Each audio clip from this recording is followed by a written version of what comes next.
Well,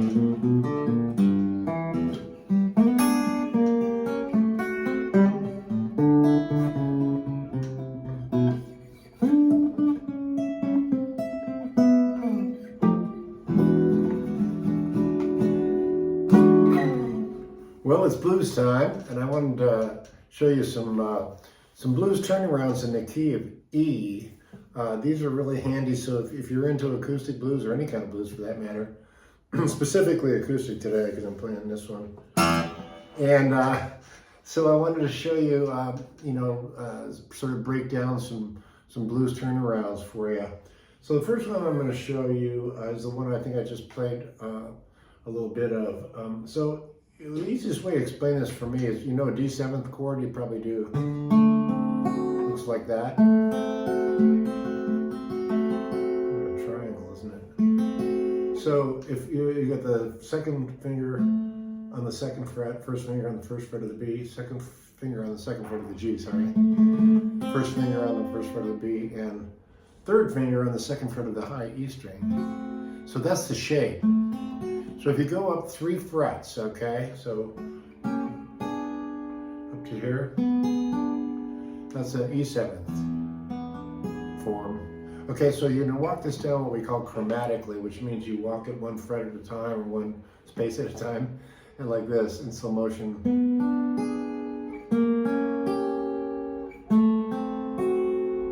And then whatever version of E chord you're doing, 7th or whatever. So the way that works in context of playing the blues, if you're doing a blues, whether it's 12 bar or whatever, you're eventually going to get to a point where you want to resolve the chorus or the whatever you're in, a verse or a chorus. So if I'm playing, for instance,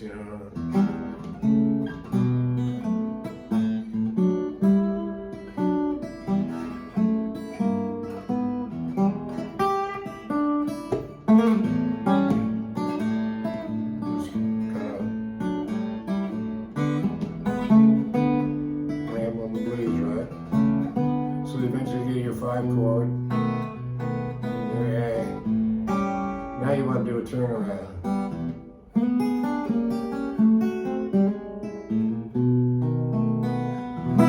So that very turnaround, one of many that I do, I'm going to share a few with you today, is really important in the blues because you got to get back home, right, to the 1. So when you're walking down from the 5 chord, the B7th or whatever, and the A 7th, and then you land on that 1 chord, the root chord of E. What are you going to do now? Well, you got to do something. You got to turn around, and you could just go up to the B, but I think sometimes it's more effective to add a little tension to it and do a chromatic walk down. So that's the one I just showed you, and again I'll show you slow so you got it. I slide up. So I'm sliding up from the 2nd fret to the 5th fret on the 4th fret, sorry, on the G string. That's breaking it down. And then you're back home to your E. And then you have a choice of going to the 5 chord. Sometimes I just stay at the 1.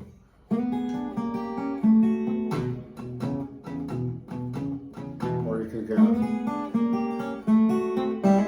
hammer on that 1st fret of the G string, pick up the high E, and then walking up the A string, A, 1, 2,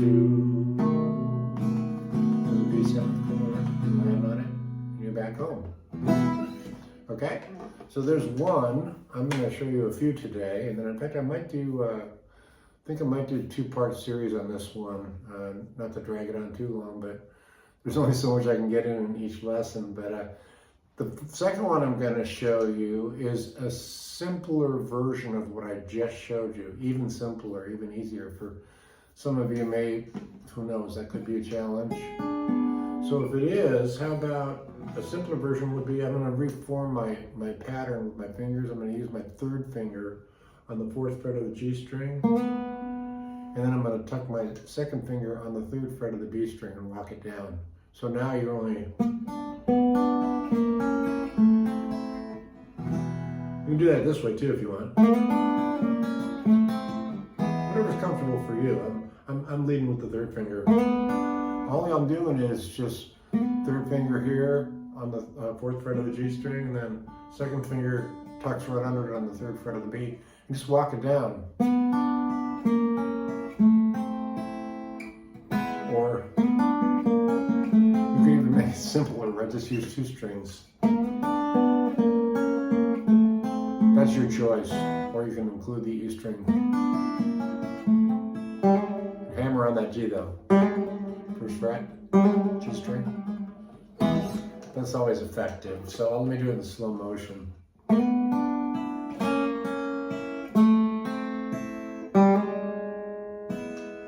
then go up to your B. B7. Okay? One more time in sort of in context. And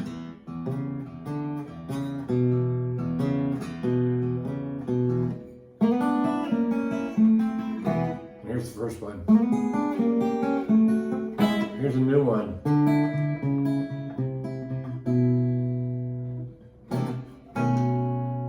What's that one, you may say? That's the next one I'm going to show you. Now this one incorporates two strings basically. The A string, also known as the fifth string, and the B string, also known as the second string. So what I'm going to do though is I'm going to utilize my pinky here because you sort of have to. And as a side note, that's something I would encourage you to do. Use that pinky a lot. I use it a lot even when I don't have to, just because I recognize that it doesn't get used as much as it could. And I think it's important to keep the dexterity in that pinky finger because you got stretch, right? So check this out. So the way the way the riff goes, third finger on the fifth fret of the A string, right there. Then you tuck your pinky on the fifth fret of the B string. Now what I'm doing is I'm doing like a picking pattern like this. I'm going, and that's kind of what makes this one have that special sauce, that magic. So I'm going down on the A string, and then going up with my first finger on the B string. Got it? And then back to that A, and then walk it down. So there's the pattern. So the pattern is like, then walk it down again.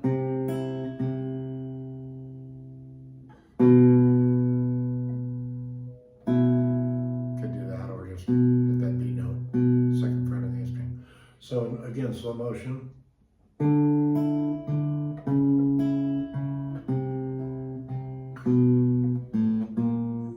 Or, I'll show you that in a minute. So here's how it sounds again in context. You're coming down from your 5 chord. Okay.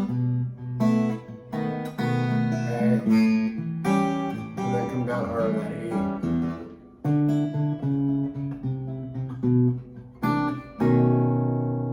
So how did I end that, you may ask yourself. I'm doing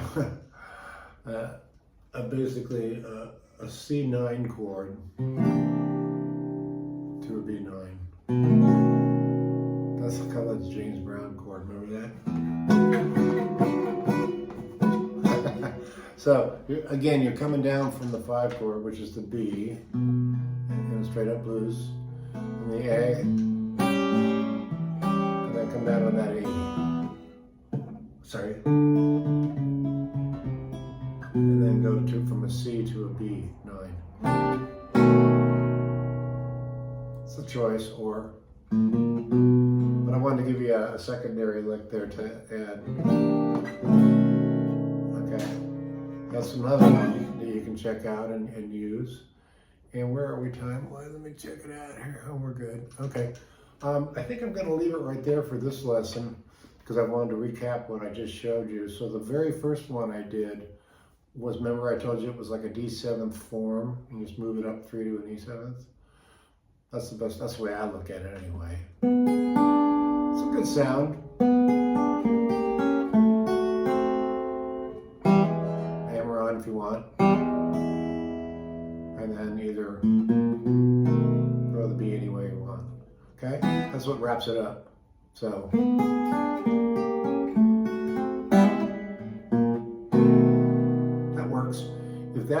little challenging for you, or you just want to mix it up, just simply do this. I do that all the time. I like to mix them up though, because that way it's, you know, something a little different each time. So again, that's just utilizing the G and the B string. Hammer on. Okay. And then the third one I showed you, which is the last one, is a little different because you're utilizing the A string and the B string, and you're coming in picking pattern is down, up, down, up, down, up. So down, up, down. And then again, down, up, down, down, up, down, B. And then I chose to go to a, which is just the same chord, but going to a C version. I don't know if you can see that.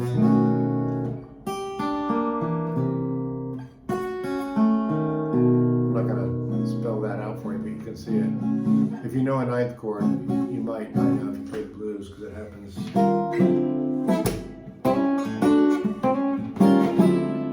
Great chord. There's several ways to do it, many ways, but I'll show you in the next lesson some other alternatives. So that's it for this one. I don't want to go too deep yet. I'm going to show you, do a second or maybe even a third, because blues turnarounds are handy, and obviously you need to know them in all different keys. So stick with me, and I'll see you down the road. Aloha.